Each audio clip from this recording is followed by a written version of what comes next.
Google has a tremendous influence on the internet. Its search engine handles more than 3 billion searches a day. It is the most widely used search engine in the world and has a 64% market share in the United States. It leaves competitors Bing and DuckDuckGo in the dust. In 2015, the company was worth almost $75 billion.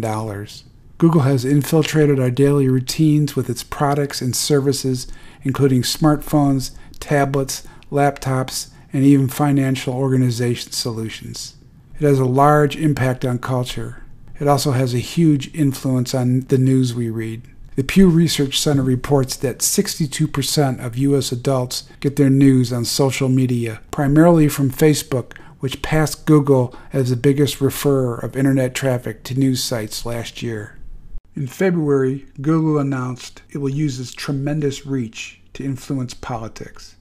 Eric Schmidt, Google's CEO, said Google Ideas would be transformed into a technology incubator called Jigsaw.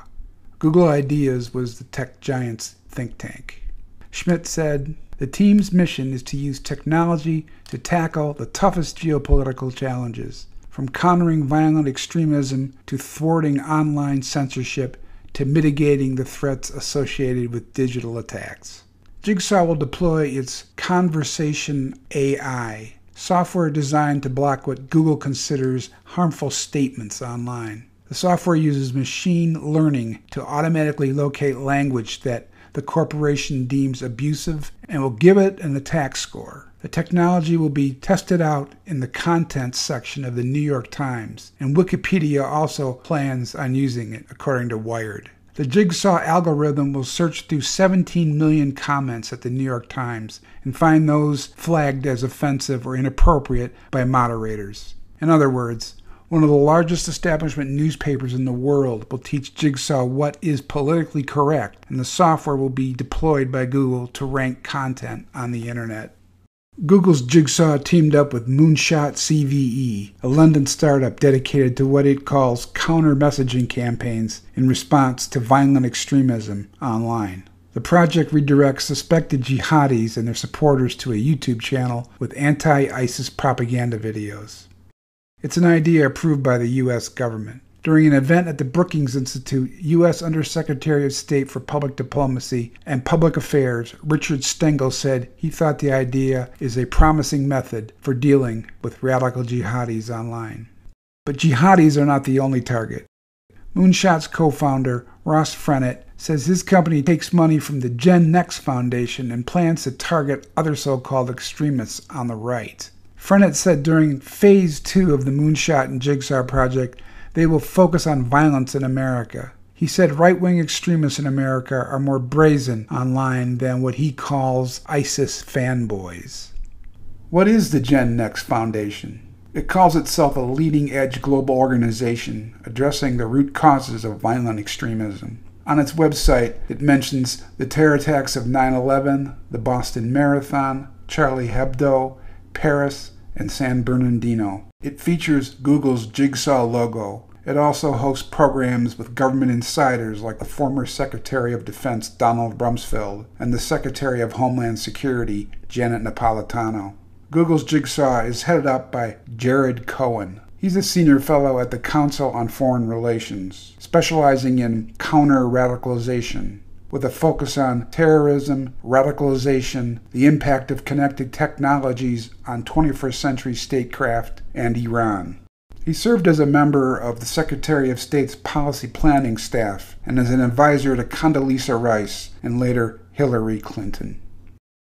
During his tenure at Google Ideas, Cohen and Google CEO Schmidt wrote a policy paper for the CFR's House organ, Foreign Affairs. The paper praises the reformative potential of Silicon Valley technologies as an instrument of U.S. foreign policy. It advocates coalitions of the connected and uses military metaphors. Cohen and Schmidt believe it's their duty to protect citizens around the world.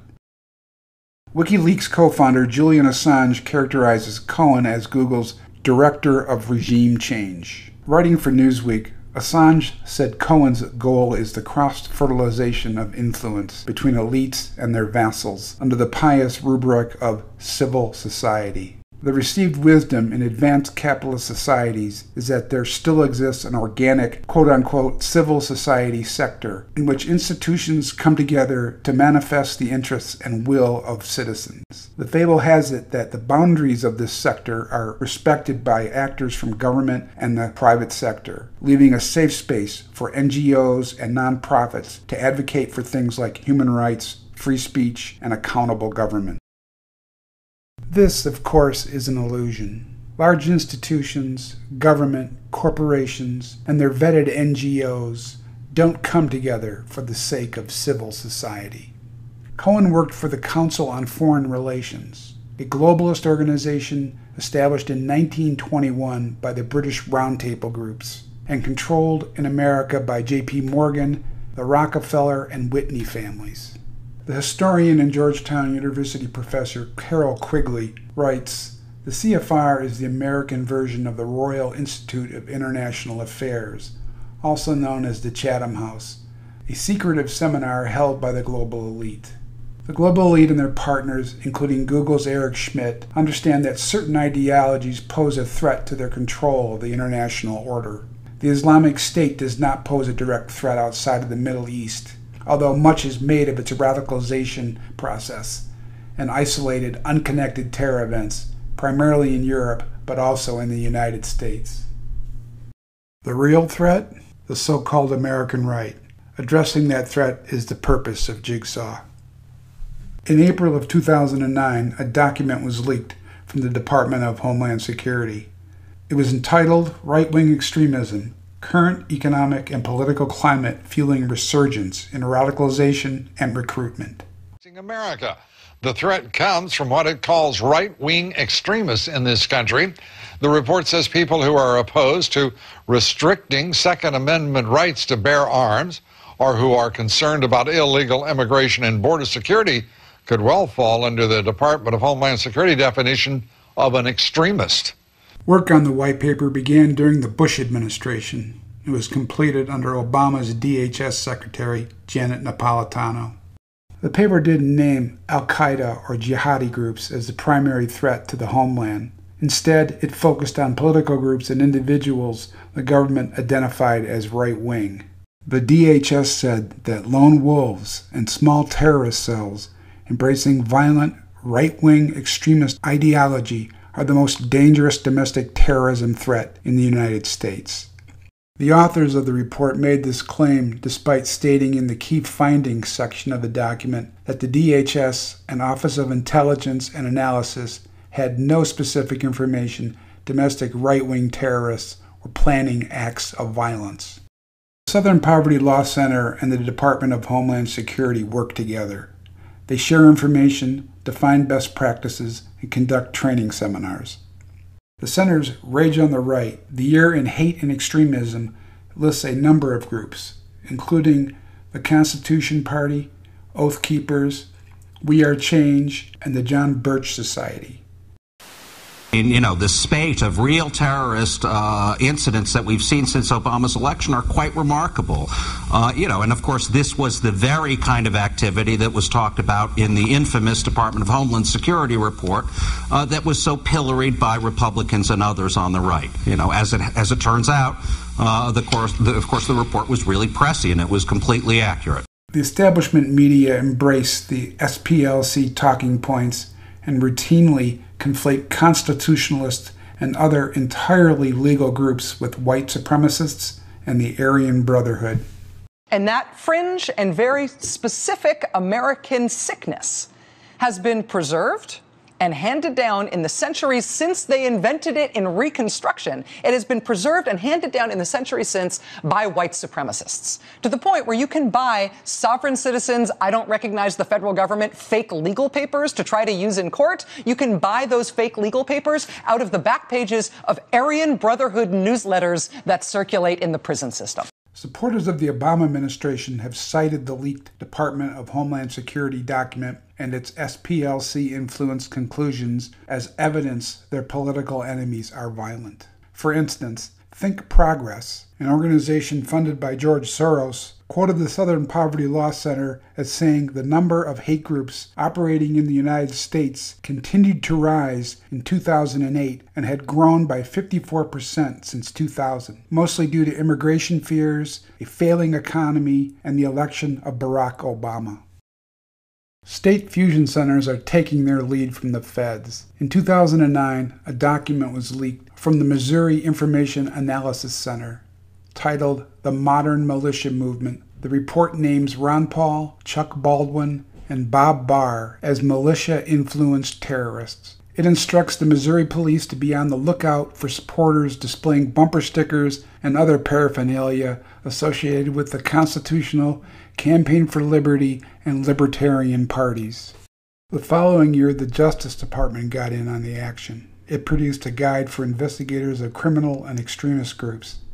The guide lists constitutionalists and survivalists alongside Al-Qaeda, the Aryan Brotherhood, and the Communist Party. In 2015, the DOJ teamed up with the New America Foundation, a think tank chaired by Google CEO Eric Schmidt. New America is funded by the U.S. State Department, the Bill and Melinda Gates Foundation, the John D. and Catherine T. MacArthur Foundation, the Wall Street billionaire Peter J. Peterson, Eric and Wendy Schmidt, and George Soros' Open Society Institute. George Soros' son, Jonathan, sits on the board of directors. According to Schmidt and New America, there are thousands of dangerous right-wing extremists, and they have killed more people in the United States than jihadis have. These Americans thrive on hate and conspiracy theories, writes Kurt Eichenwald for Newsweek, many fed to them by politicians and commentators who blithely blather about government concentration camps and impending martial law and plans to seize guns and other dystopian gibberish, apparently unaware there are people listening who don't know it's all lies. These extremists turn to violence against minorities, non-Christians, abortion providers, government officials, in what they believe is a fight to save America, and that potential for violence is escalating every day. Under Secretary of State John Kerry, the State Department has escalated the violence in Syria and has worked closely with the sort of jihadi groups New America claims to oppose. The August 2015 dump of Hillary Clinton's emails reveals she also has ties to the New America Foundation. The foundation is headed up by Anne Marie Slaughter, who is a former Clinton State Department staffer.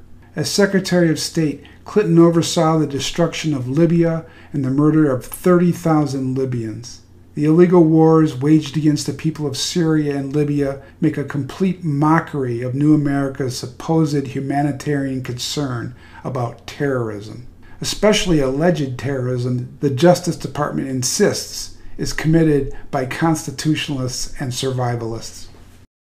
New America cites the Wisconsin Sikh temple shooting as a primary example of right-wing domestic terror. The 2012 attack was committed by white supremacist and Army veteran Wade Michael Page. He was a member of the Hammerskins, a neo-Nazi skinhead group.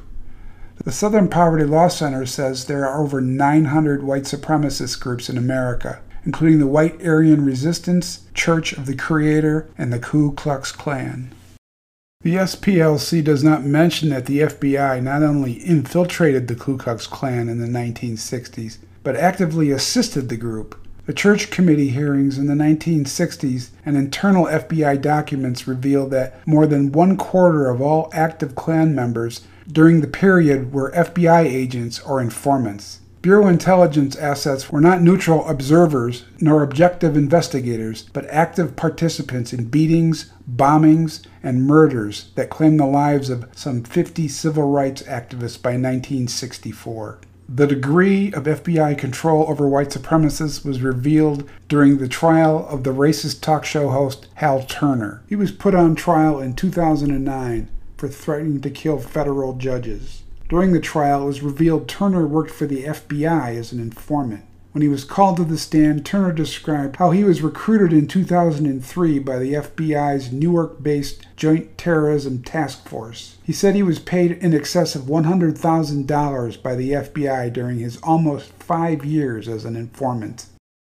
Like NATO and the CIA's Operation Gladio in Europe, the FBI's COINTELPRO was used in America to create the impression terrorists posed a threat to society. During the 1960s and early 1970s, virtually every anti-establishment political movement was infiltrated by the government, including the Southern Christian Leadership Conference, the NAACP, the American Indian Movement, Students for a Democratic Society, the Lawyers Guild, the Black Panthers, and Weather Underground. The Church Committee discovered government infiltration stretched back to the First World War. According to the independent journalist Yasha Levine, during the 1968 protests at the Democratic National Convention in Chicago, which drew about 10,000 protesters and was brutally crushed by police, 1 out of 6 protesters was a federal undercover agent. More recently, COINTELPRO tactics were used to destroy the Occupy Wall Street movement. Police from New York to Oakland, California, infiltrated the movement and engaged in disruptive behavior to discredit its legal protest activities. According to the American Civil Liberties Union, the fear of terrorism has led to a new era of overzealous police intelligence activity directed against political activists, racial and religious minorities, and immigrants. In addition to infiltration and surveillance, establishment foundations control activists to make sure they don't pose a serious political threat to the status quo. Researcher Bob Feldman reveals how many organizations on the left are in the pocket of the Ford, Rockefeller, Carnegie, and Soros foundations. The Ford Foundation is a documented CIA front with connections to the Trilateral Commission and the Council on Foreign Relations, the same globalist organization that works with Eric Schmidt and Jared Cohen at Google. Beyond its radical fringe, the left doesn't present a serious threat to the establishment. Groups like Code Pink often push the envelope, but their antics are allowed to give the impression there's active and serious opposition to the policies of the global elite. Code Pink is controlled opposition funded by the Benjamin Fund, Global Exchange, the New Priorities Foundation, the Streisand Foundation, the Threshold Foundation, and the Tides Foundation. Tides receives grants from the Chevron Texaco Foundation, the Rockefeller Foundation, and George Soros' Open Society Institute, to name but a few. The overriding objective of Jigsaw is to dilute and preferably neutralize the ability of targeted political groups to utilize the internet as an information medium. The goal is to undermine alternative media which poses a threat to the establishment, the dominance of its institutions, and control of its propaganda media. Google has joined the NSA, the FBI, the Department of Homeland Security, and its associated public-private organizations in a concerted effort to sanitize media of alternative voices. In the future envisioned by Eric Schmidt, corporations, the government, tech startups, and associated foundations will spell check and censor politically incorrect media. Those of us on the outside may soon find ourselves permanently locked out of the internet, a medium that has allowed for the expression of alternative viewpoints and the dissemination of ideas considered a threat to the global elite.